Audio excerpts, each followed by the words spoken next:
বাংলাদেশ বেতার সিলেট। এবারে শুনবেন আমাদের স্থানীয় বাংলা সংবাদ।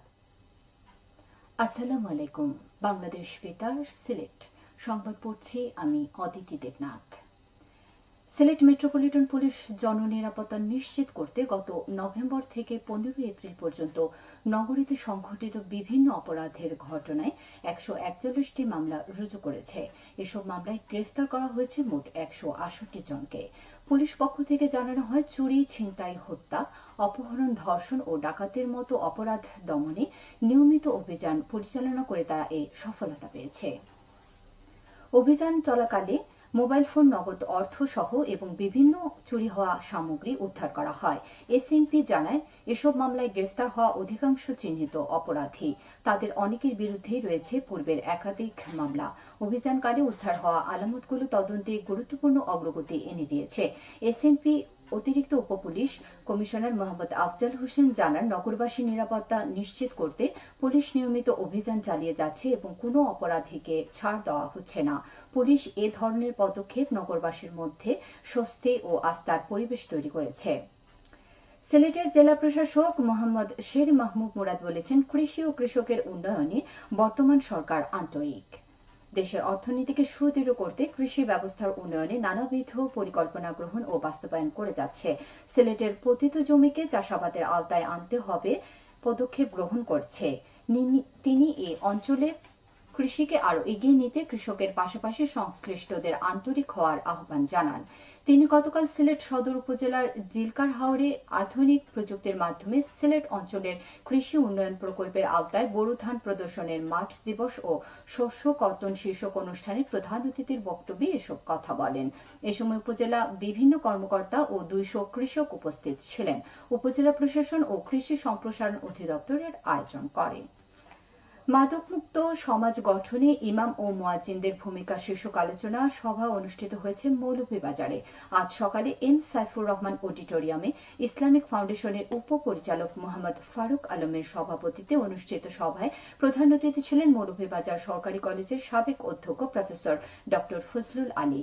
এতে 228 জন ইমাম ও মুয়াজ্জিন উপস্থিত ছিলেন। ইসলামিক ফাউন্ডেশন এর আয়োজন করে।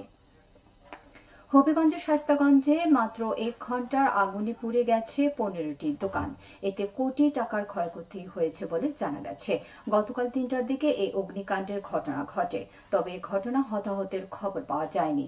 Shayestaganj fire service station officer Ariful Islam জানান, রাত 3টার দিকে উপজেলা শাহজিবাজার এলাকায় সুতাং উত্তর বাজারে আমেরিকা প্রবাসী মেজার মিয়ার মার্কেটে বৈদ্যুতিক শর্ট সার্কিট থেকে আগুনের সূত্রপাত হয়। মুহূর্তে বাজারের অন্যান্য দোকানগুলোতে ছড়িয়ে পড়েছে। এতে ধানের গুদাম, লেপ তোশক, ওষুধের দোকান, মুরগির ফার্ম, মুদি দোকান, চায়ের স্টল, লাইব্রেরি, ফার্নিচার, রেস্টুরেন্ট ও সারের ডিলার সহ 15টি দোকান পুড়ে যায়। খবর পেয়ে শায়েস্তাগঞ্জ ফায়ার সার্ভিসের 2টি ইউনিট ঘটনাস্থলে পৌঁছায় এবং আগুন নিয়ন্ত্রণে আনে। এই অগ্নিকাণ্ডের ঘটনায় বাজারের ব্যবসায়ীদের মধ্যে আতঙ্ক ছড়িয়ে পড়েছে।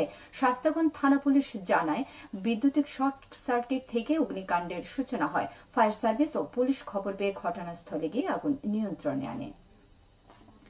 মৌলভীবাজারের রাজনগর উপজেলার তারাপাশা স্কুল অ্যান্ড কলেজের প্রশাসনিক ও একাডেমিক ভবনের নির্মাণ কাজ এগিয়ে চলছে। এতে ব্যয় হয়েছে প্রায় 3 কোটি টাকা। 3 তলা ভিট বিশিষ্ট 1 তলা প্রশাসনিক ও 5 তলা ভিট বিশিষ্ট 3 তলা একাডেমিক ভবন নির্মাণের 75% কাজ ইতিমধ্যে শেষ হয়েছে। বাকি কাজ আগামী আগস্ট মাসের মধ্যে শেষ হবে বলে আশা করা যাচ্ছে। শিক্ষা প্রকৌশল অধিদপ্তর এর বাস্তবায়ন করছে। খেলার খবর, ক্রিকেট। সিলেট আন্তর্জাতিক ক্রিকেট স্টেডিয়ামে আগামীকাল থেকে শুরু হচ্ছে স্বাগতিক বাংলাদেশ ও জিম্বাবুয়ের মধ্যকার 2 ম্যাচ টেস্ট সিরিজের প্রথম ম্যাচ। আর এই সিরিজ দিয়ে বাংলাদেশ শুরু করেছে তাদের টেস্ট চ্যাম্পিয়নশিপের যাত্রা।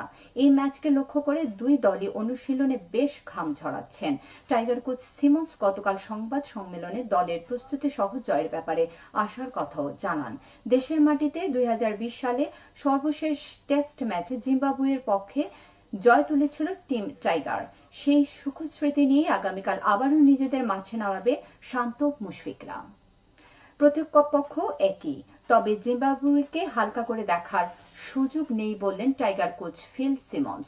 সাংবাদিকদের প্রশ্নের উত্তরে সিমন্স জানান, হোয়াইট ওয়াশের চিন্তা করছে না দল।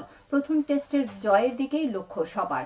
খেলা উপভোগ করতে টিকিট ক্রয় করতে শুরু করেছে ক্রিকেট প্রেমীরা। বিসিবি সিলেটে স্টেডিয়ামের গ্র্যান্ড স্ট্যান্ডের দাম নির্ধারণ করেছে সর্বোচ্চ 500 টাকা।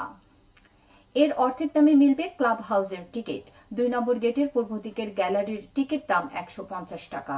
শহীদ আবু সাইদ স্ট্যান্ডের টিকিটের দাম 100 টাকা। গ্রিন হিল, শহীদের তুরাব স্ট্যান্ড ও 3 নম্বর গেটের পূর্ব দিকের গ্যালারির টিকিটের জন্য পরিশোধ করতে হবে 50 টাকা। মধুমতি ব্যাংক আম্বরখানা শাখায় আজ সকাল 10টা থেকে টিকিট বিক্রি শুরু হয়। আগামীকাল থেকে স্টেডিয়ামের কাউন্টারও টিকিট কাটা যাবে।